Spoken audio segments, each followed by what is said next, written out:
السلام عليكم ورحمة الله وبركاته. اللهم صل وسلم وبارك على سيدنا محمد.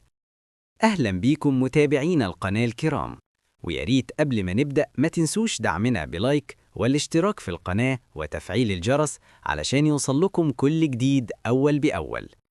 موعدنا مع مباراة قوية ومن العيار الثقيل، حيث يواجه نادي الزمالك المصري نظيره شباب بلوزداد الجزائري في ذهاب نصف نهائي بطولة الكونفدرالية الإفريقية.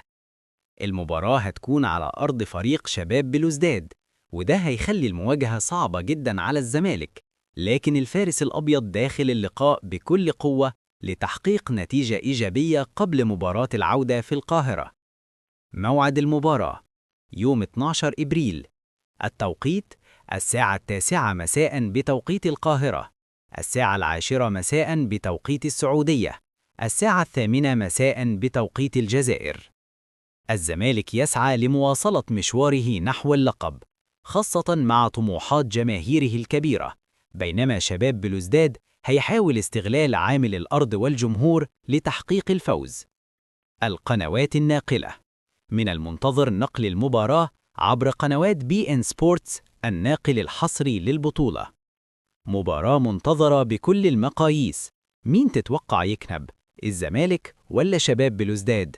اكتب توقعك في التعليقات. وفي النهاية ما تنسوش تدعمونا بلايك والاشتراك في القناة علشان يوصل لكم كل جديد أول بأول.